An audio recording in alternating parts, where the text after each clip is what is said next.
All right, little introduction. To move patients without injury, you will need to lift and carry the patient properly and safely. Training and practice are required to use the equipment, so you will need to move patients several times to provide medical care in the field and transport patients to the ED. Patients will have to be moved into different positions or locations. Usually will likely involve the use of a stretcher, backboard, or other device. When lifting and moving a patient or carrying a patient,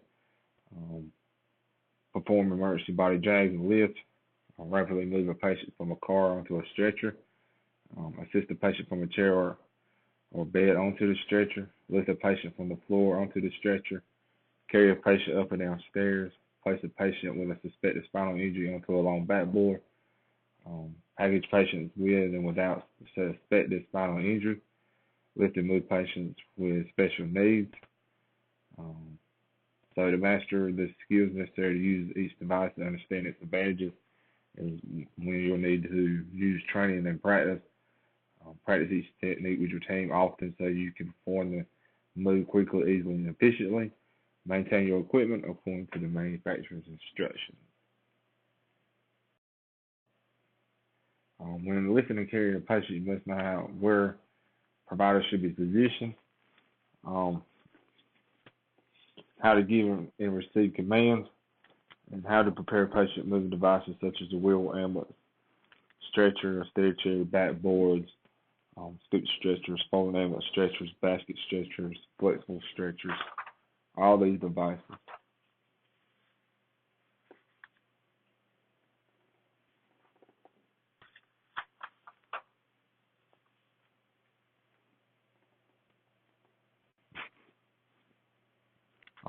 Training and practice are required to use this equipment, so you need to be able to master your skills and understand the advantages and limitations.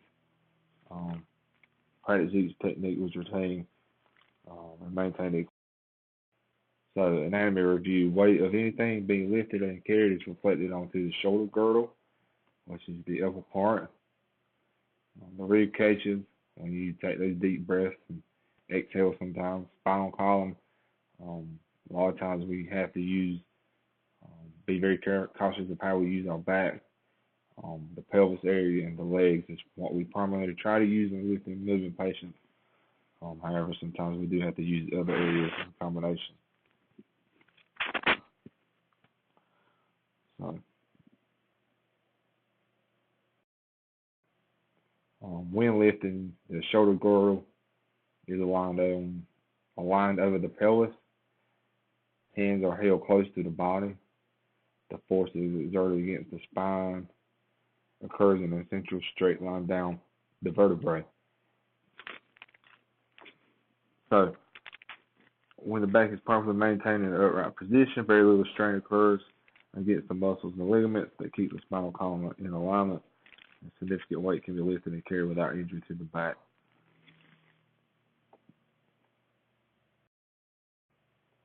So please keep the back straight, upright, in vertical position, and lift without twisting or bending. As you can tell here, this guy has lifted in looks like a U shape, pretty much. So he really needs to start, he's trying to use his legs a little bit more. You do have your back curved. You may sustain an injury.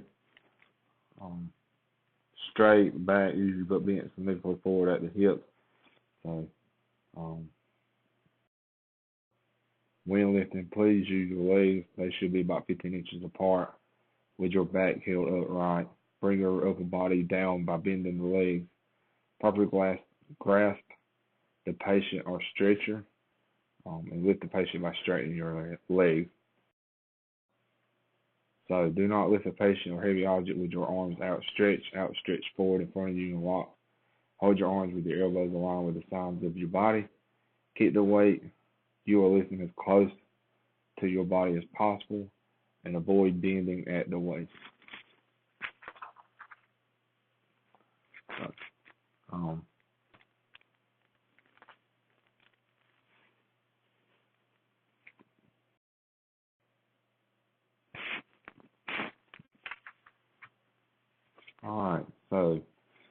proper hold to perform a power grip. Place your palms up. Keep your hands at least 10 inches apart. Insert each hand under the handle with a palm facing up and the thumb extended outwards. So curl your fingers and thumbs tightly over the top of the handle. So always remember palms up and about 10 inches apart. Usually a lot of times I try to go about shoulder width apart. Never grasp a stretcher or backboard with the hand placed palm down over the handle. A big thing with that is you could possibly get your fingers caught up into a bad spot.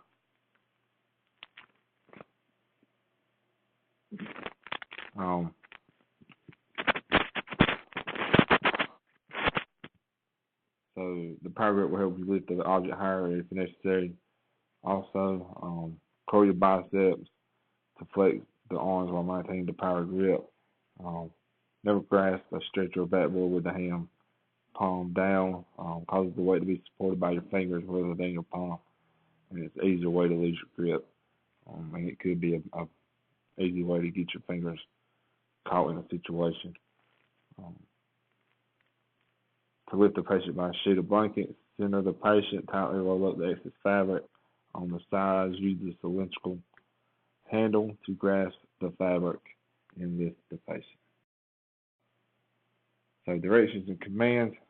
Team leader will indicate when each team member should be and rapidly describes the sequence of steps to perform before lifting. So orders that will initiate lifting or moving. Any significant changes in movement should be given in two parts: preparatory command and command of execution. So an example, team leader says already to stop. When the team leader says stop, we're going to lift on 3. So 1, 2, 3, and I'm going to count to 3, and we're going to lift 1, 2, 3, lift. So we just make sure everybody's on the same page and everybody understands when to lift and not lift. That way, nobody, lifting on all the weight or having to lift all the weight on their own.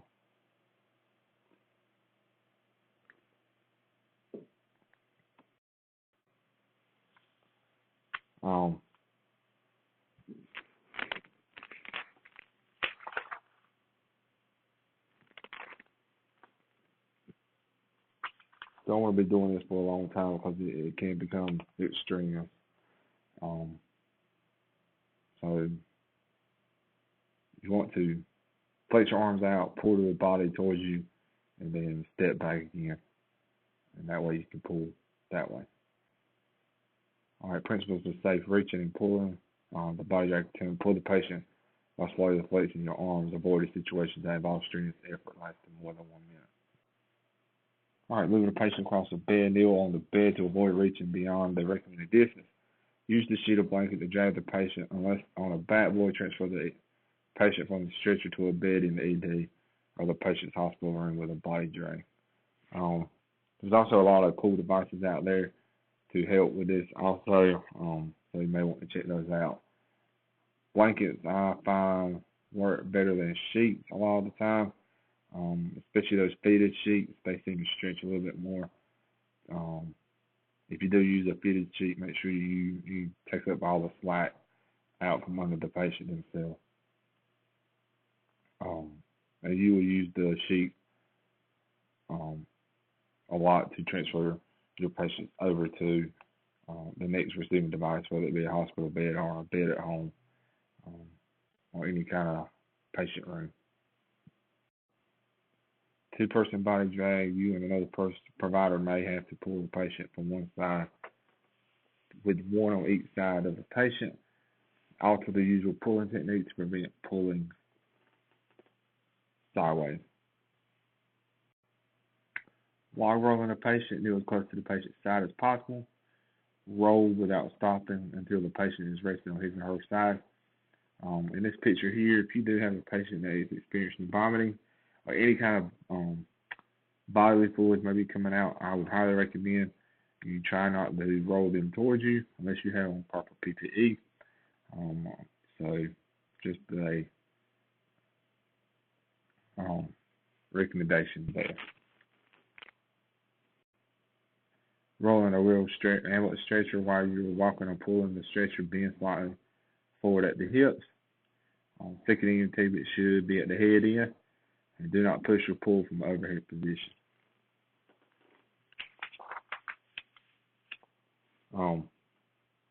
Your back should be locked.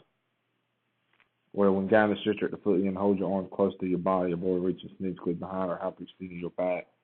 Your back should be locked straight and untwisted. While you're walking or pulling the stretcher, being slightly forward at the hips. A second EMT should be your guide the head end. Push with his or her arms positioned so the elbows are bent and the hands are about 12 to 15 inches apart. And never push any object with your hands fully extending in a straight line and the elbows locked. One thing I try to always recommend when push-pulling a stretcher itself, the person at the head end should be doing a lot of the pushing and let the person at the foot end be guiding where you're going. A lot of times at the head end, you can't really see all the objects in front of you, and that way the person at the foot can guide accordingly the wheels and stuff. Lifting and carrying a patient on a backboard or a stretcher is a device that can be rolled to move a patient. Use 4 providers to carry a stretcher if possible, and 1 advanced EMT or a responder at each corner. That way you have an even distribution of weight.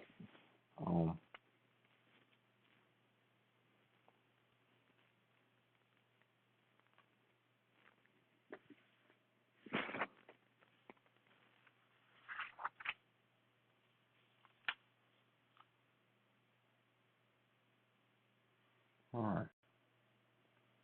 So estimate the patient's weight before attempting to lift and move her. Sometimes you just have to ask, just to be quite frank with people, to only give you a guesstimate.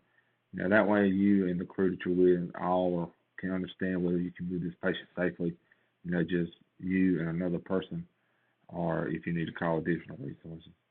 So please know how much you can comfortably and safely lift. Now, with some jobs, you do have to have a recommended weight to be able to lift to get that job. So know weight limitations of the equipment you're using. Put the strongest AEMT at the head end. Usually that's where most of the weight is. But if you're using stretchers, make sure you know the specifications by the manufacturer as far as how much the weight limit is. A lot of times this weight limit is put on the device itself. You may want to find it somewhere. So don't try to lift over 250 pounds of fuel than 4 rescuers, regardless of individual strength. Some bariatric techniques, equipment, and resources are generally required to move patients over 350. Some resources if you need to.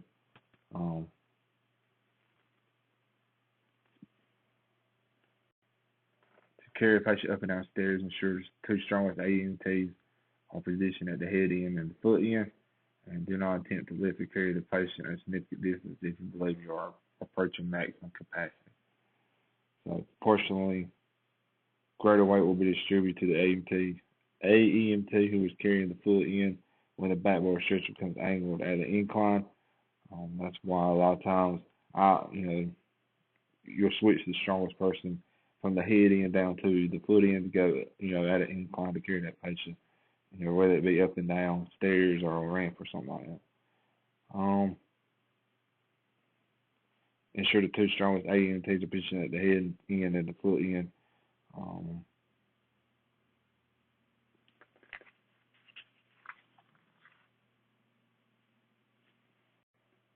right, plan to move. Move the patient in an orderly, planned, directed, unhurried manner.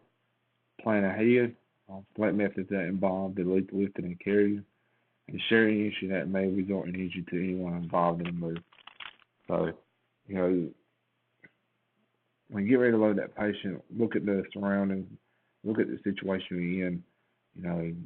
See if you need to make an alternate course as far as getting that patient out.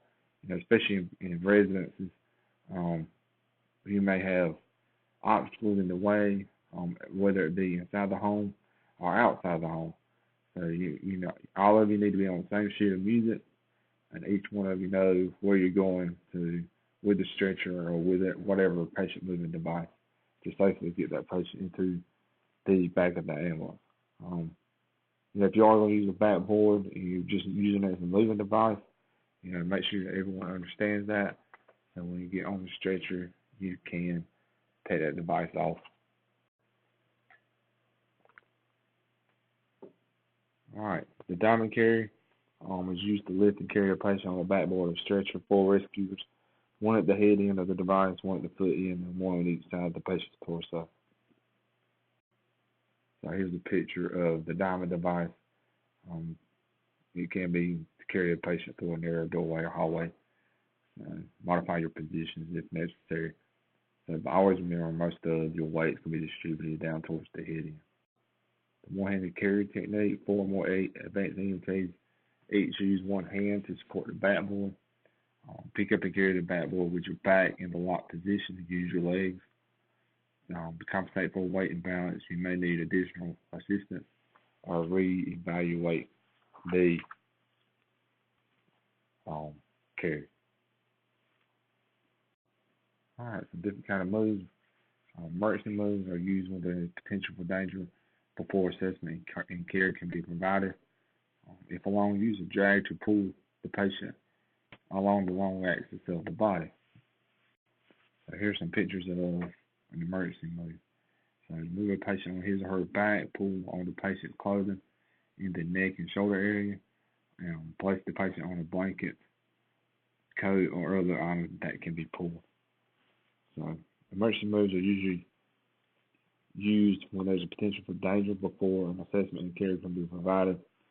Hazards such as the presence of fire, explosives, or hazardous materials, the inability to protect the patient from other hazards, the inability to gain access to other than a vehicle need life-saving care. Also used when you cannot properly assess the patient, provide immediate, potentially critical emergency care because of the patient's location or position. So to move a patient on his or her back, grasp the wrist and the arms elevated above the ground, and drag the patient. Or place your arms in front of the patient's shoulders and through the armpits, and drag the patient backward. One person drags, carries, and lifts on the front cradle.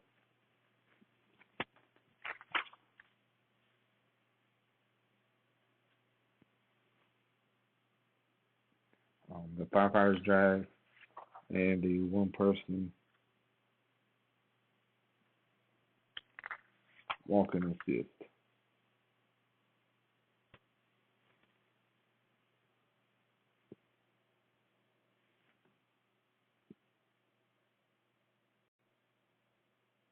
All right. You also have the firefighters carry and the pack strap carry. So firefighters carry don't look quite as difficult. That pack strap carry does look kind of difficult. All right. Urgent moves necessary when patient requires immediate life-saving care in an unsafe environment. Use rapid extrication technique when a patient is sitting in a vehicle and must be urgently moved. You do have a greater risk for spinal movement and requires a team of 3 rescue units who are practiced in the procedure. So, this may be a patient with altered level of consciousness, inadequate ventilation, or shock who cannot be carried further where they are currently located. Rapid extrication technique should be used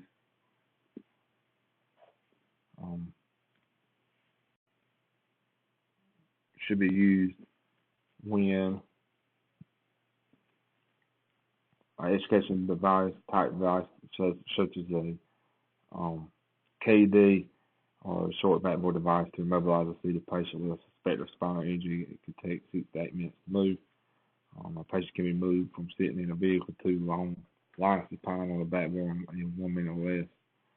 So there is a great risk for spine movement. Used only if extreme urgency, or if it exists.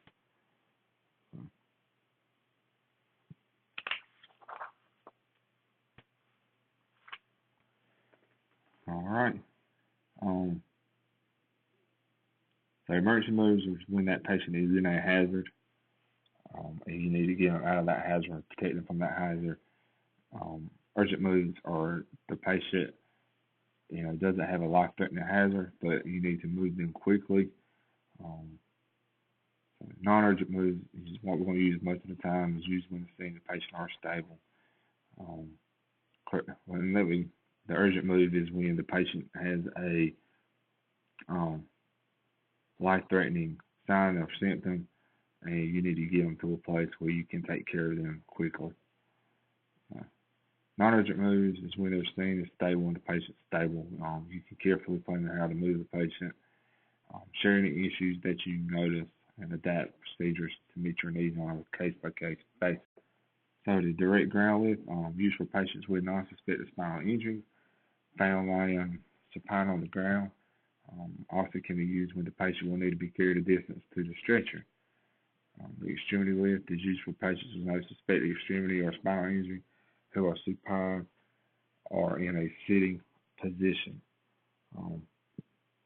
When you're using these moves, please make sure that there is enough personnel.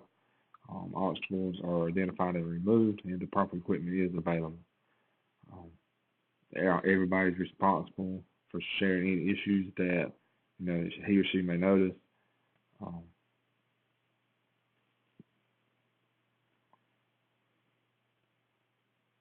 With the extremity lift,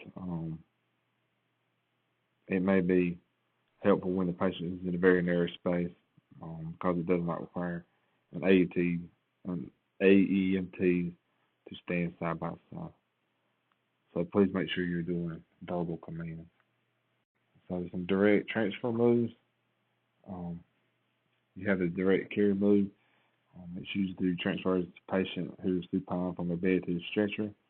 You have the draw sheet methods, what we're going to use a lot of the time. It's used to move the patient from the bed onto a stretcher. Some other carry devices are using a backboard, a scoop stretcher, or assisting a neighbor patient to actually stand up side by side with you, and then you help them sit straight down.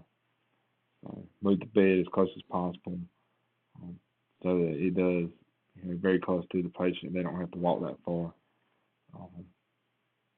and help the patient stand and rotate so that they can sit down in the seat of the stretcher. And then you're able to lift the patient's legs onto the stretcher.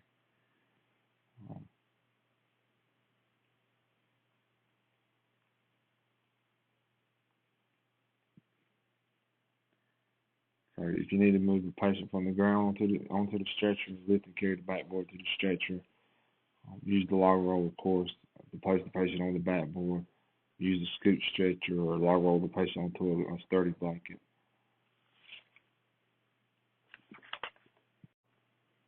All right, geriatric patients.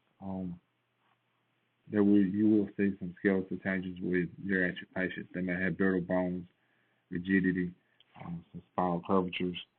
So a lot of these patients cannot lie supine on the backboard without causing further injury. Care and creativity may be used when mobilizing patients with these conditions. Make sure you use your local protocols as far as boarding these spaces. Skin changes delicate. Skin is prone to tears and bruises even during the simplest moves. So make sure you protect the patient's elbows and extremities at all times. Make sure you don't bump them against the wall or anything. A lot of these patients are just, they have a fear. So allow the patient's fear, or allay the patient's fear with a sympathetic and a compassionate approach. Do it slowly, explain each step what you're doing so that they can anticipate what's to come. All right, bariatric patients is a branch of medicine concerned with the management of obesity and allied diseases. So back injuries take a toll on the healthcare workers themselves. So it is a epidemic in the U.S. right now. So there is a direct correlation between the degree of obesity and the frequency and severity of health problems. So it has taken a toll on healthcare providers, and recruitments are being produced with ever higher capacity. So, but do not forget that there is a danger that is posed when, with the use of this equipment. Mechanical ambulance lifts are using, becoming more common and more of a mandate even here in the United States. So you may see a lot of um, power stretchers is basically what this is looking at. The wheeled ambulance stretcher can be rolled along the ground and weighs between 40 to 145 pounds. Stretchers do have specific head ends and foot ends, strong horizontal, rectangular, and tubular metal main frame, retractable guardrail. Underside of the main frame of the stretcher is supported on a folding undercarriage. So make sure you're familiar with the many different models and what is being carried on the ambulance you have. So make sure you use proper lifting mechanics to lift the wheel stretcher. Some patients will need to be secured to a back bar first.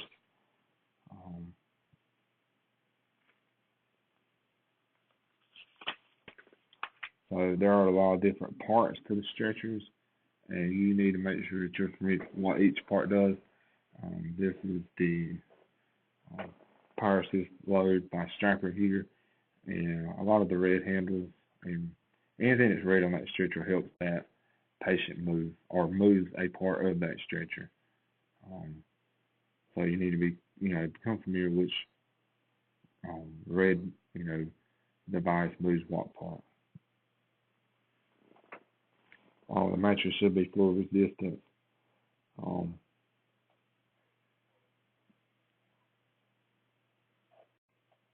right, bariatric stretcher, special wheel stretcher for overweight or obese patients. Wider patient surface area, wider wheelbase, increased weight lifting capacity. Some do have some telescoping side lift handles allow for increased leverage when lifting with multiple responsible. Typical stretchers are rated for a maximum weight of 650 pounds. The bariatric stretcher usually is rated for 850 to 900. So once again, make sure you understand the weight that your bariatric stretcher can handle. Make sure you have the proper personnel to move that stretcher up and down. And you may also have to have additional devices to help assist you in getting that stretcher onto the ambulance. A lot of services have come out with a bariatric ambulance, and it actually has a winch and a ramp to help safely put those patients onto the unit itself. Pneumatic and electronic power wheel stretchers developed to decrease the potential of back injuries to EMS providers, battery operated with electronic controls. So a lot of these typically weigh 75 to 100 pounds of extra weight. However, that will lift the patient up and down for you. It won't lift the patient, into the back of the ambulance unless you have the lift assist.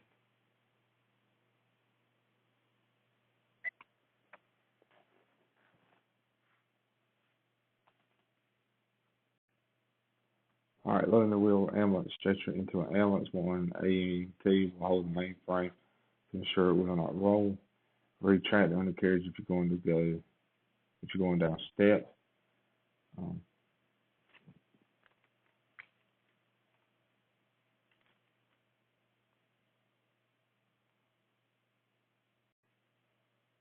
Loading the wheel stretcher into an ambulance. Some stretchers include an IV pole.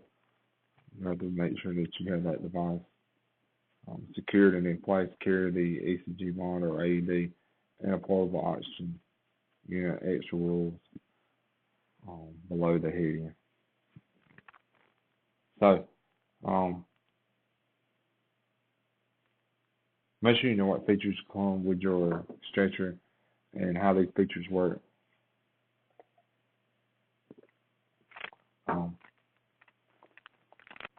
That way you properly load these patients into the back of the unit. So some other devices are folding stretchers. Stretcher with rectangular tubular metal frame with rigid fabric stretch across the It's used in areas that are difficult to reach, weigh much less than wheel stretchers. So, you might go into a wilderness area, or you might be in the middle of a um, crowded area, and you need to be much easier to try to carry these patients out using these portable folding stretchers. Flexible stretchers can be rolled up so that the stretcher becomes a small tubable package, can form around the patient's sides and do not extend beyond them, and provide excellent support in the backboards used to carry immobilized patients with suspected spinal injuries, commonly used for patients with spinal laying down. Most are made out of plastics.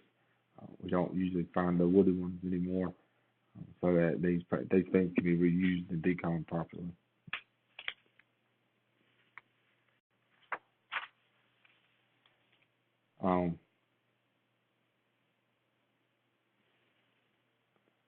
Short backboards or half backboards are used for immobilization of the head, torso, and neck of a seated patient. So what you have here is you have the KED here, and you should already know from your basic class how to use these.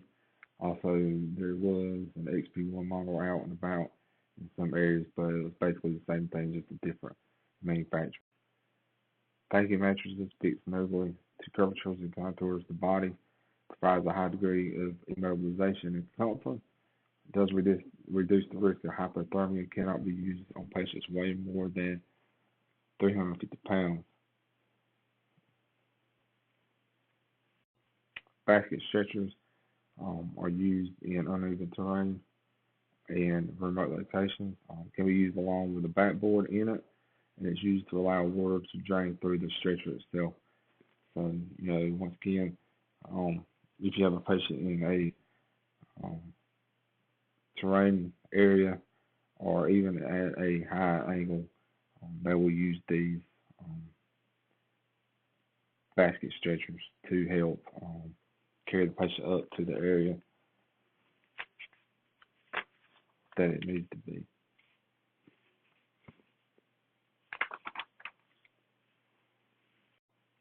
All right, scoop stretchers are designed to be split into 2 or 4 pieces fitted around the patient, so both sides of the patient must be accessible to use the scoop patient. If you got that patient that you really don't want to use wild roll or something like that, you can always use a scoop stretcher to put that patient securely up under them to be able to lift. So, moving a patient with on stairs with a backboard, do not use a stair chair if a patient is unresponsive. Secure the patient onto a backboard. Ensure the strongest provider is positioned at the head end, and place both the backboard and the patient on the stretcher. Then secure both to the stretcher with additional straps, if needed. All right, neonatal isolettes are used to safely transport a neonatal patient from one hospital to another. It does keep neonatal patients warm with moisture, air in a clean environment, and protects from noise, draft, infection, and excess handling. So basically, this is the isolette. It has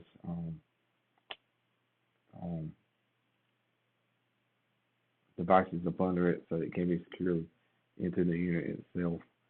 If you're ever asked to transport one of these.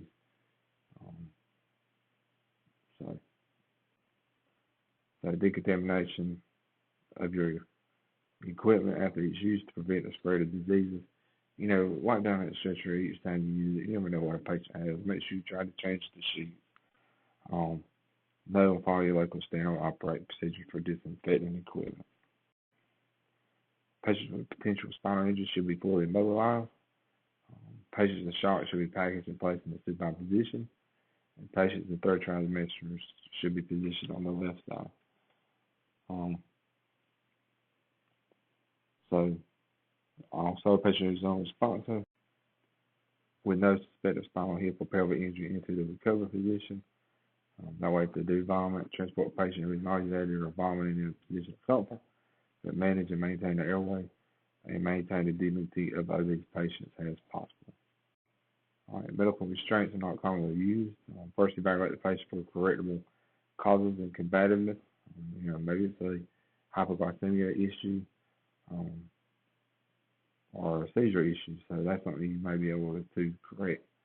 Follow local protocols, obtain medical control authorization if necessary. Restraint requires a minimum of 5 personnel, and the patient must be in a supine position when preparing to secure him or her to the stretcher.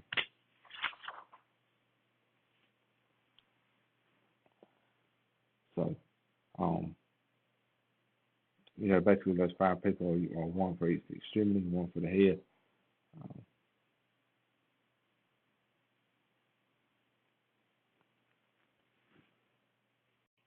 All right, personnel considerations. So, the question before moving the patient: am I physically strong enough to lift or move this patient? Is there adequate room to get the proper stance to lift the patient? And do I need additional personnel for assistance in lifting?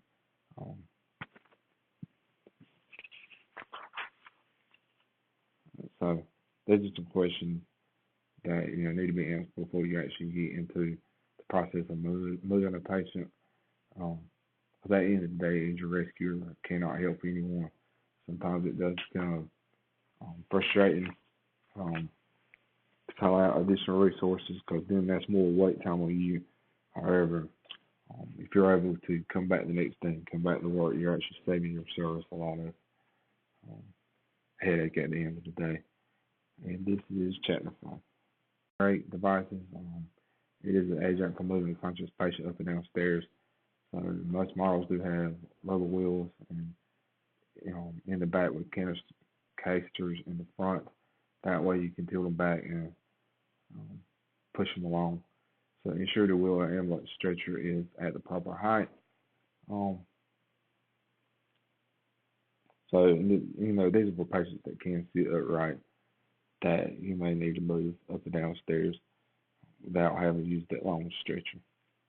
So always remember to keep your back locked in the position and to flex at the hips, not the waist. Within the recommended distance. And during pulling, extend your arms no more than about 15 to 20 inches in front of your torso. So, pull the patient with your arms slowly, flexing your arms. When you can reach to the front of your torso, stop him in the back another 15 to 20 inches. Alternate between pulling the patient by flexing your arms and repositioning yourself, and avoid situations that involve strenuous effort lasting more than 1 minute. So you don't want to be doing this for a long time.